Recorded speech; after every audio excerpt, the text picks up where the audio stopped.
Let's be honest, what we're witnessing now is unlike anything we've seen in previous years.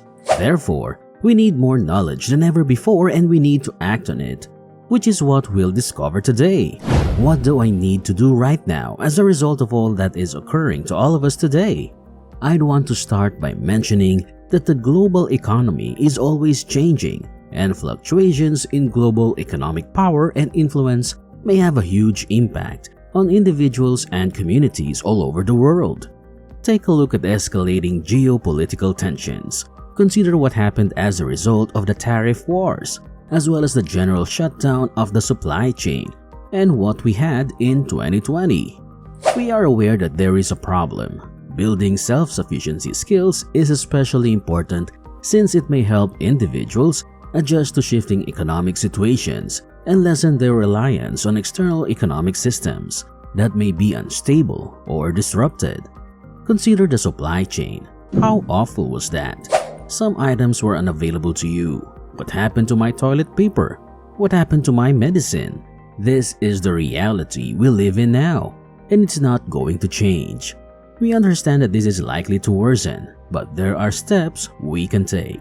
Here's how each of the 5 self-sufficiency ideas might be applicable in the context of a global economic transition that we're currently seeing. Hello and welcome to Economic News. Before we start listing the various steps you need to take or accomplish in order to become self-sufficient, please like the video and subscribe with all notifications turned on by ringing the bell icon so that you won't miss any of our future videos. Now, let us get back to the video.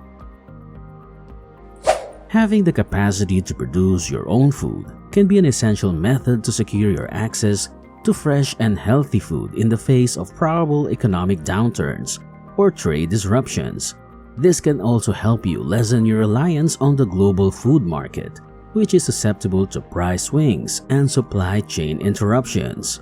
Moreover, while some may believe that that stuff is behind us right now, there are endless publications in the UK discussing food scarcity difficulties.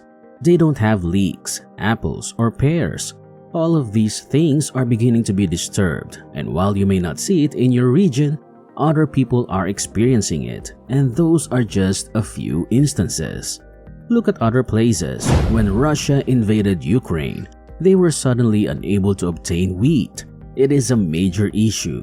The Arab Spring might happen. All of these things could happen. So what do you do? The one thing you have control over is your capacity to raise your own food. Furthermore, investment in local and sustainable food systems may assist develop economic resilience and lessen the harmful effects of global economic systems on local communities. You can't escape it. The way we're looking at it now, it's unavoidable, and we could take action. In the event of an economic downturn, knowing fundamental survival skills might be critical to your well-being and capacity to adjust to changing circumstances. These can include abilities such as obtaining clean water, constructing shelter, and producing food, which can assist you with meeting your basic requirements even if the external economic systems are disrupted. You go to Google and enter Find a Spring. This website will show you spring water near you that can offer you with water if you need it, and some people live very close to it and go there frequently to collect their water. So that's one alternative for you. Have it in the back of your mind at all times, okay? Next, we need to look at the following one, which is that having these abilities may help you become more resourceful and adaptive in the face of economic obstacles, as well as potentially opening up new economic possibilities.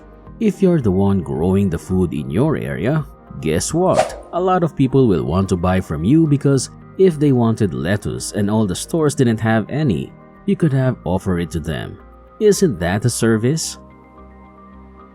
Finding strategies to minimize your energy use might help you save money and lessen your reliance on global energy markets, which may be vulnerable to price volatility.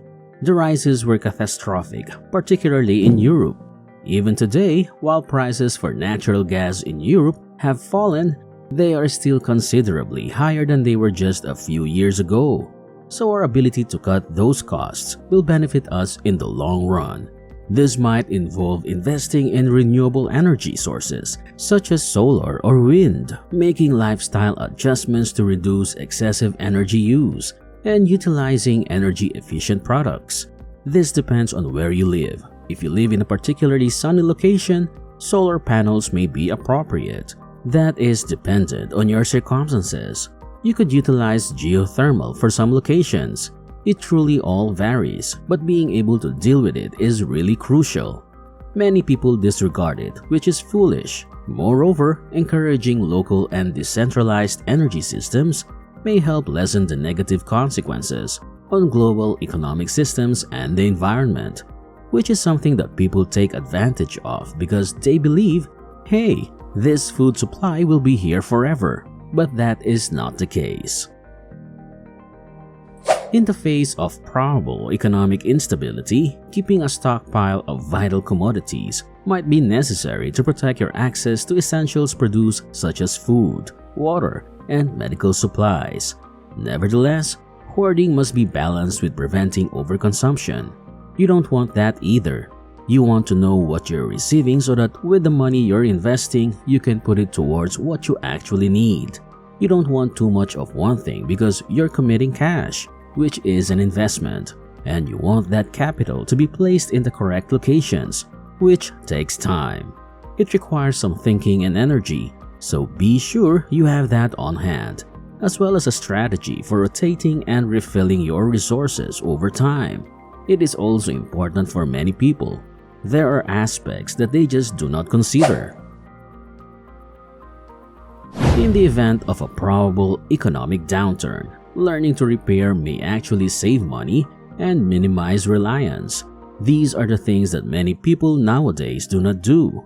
We take what we have, use it a few times, and then throw it away because, oh, it broke. Certain items can be repaired, and this really applies to everything, including maintaining our vehicles, appliances, and so on. These may be relatively easy things that we can go on YouTube and get a few basic things to check up and figure it out. But for other people, they spend a lot of money on something that could have taken them maybe 10 times to figure out on their own. For example, you can say, well, you know what I'm going to need to sustain it in 6 months. Let me learn how to do it. And you can learn a lot of those things online, okay? Repairing clothing, gadgets, and furniture might all fall under this category. They can increase its longevity while decreasing waste. Furthermore, encouraging a culture of resourcefulness and self-sufficiency can help decrease the negative effects on the systems we use.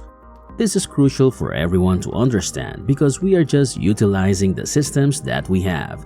And if 2020 taught us anything, it is that they are brittle and vulnerable.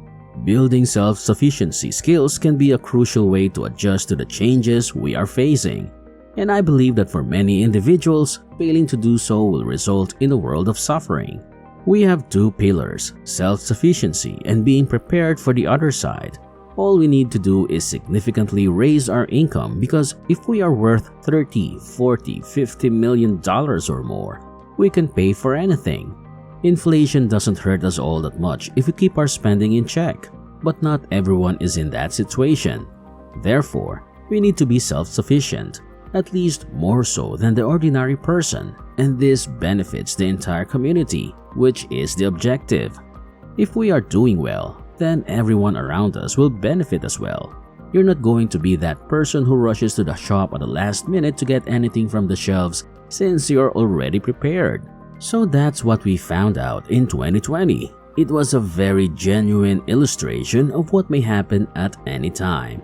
They might announce we're going back to that 2020 zone at any time and people will dread again. We want to be prepared before it occurs. Thank you very much for watching this informative video. Please let us know down in the comment section which self-sufficient skill you need to work on the most. Also, if you have time, do check out our other videos on the channel. Take care now and see you in the next video.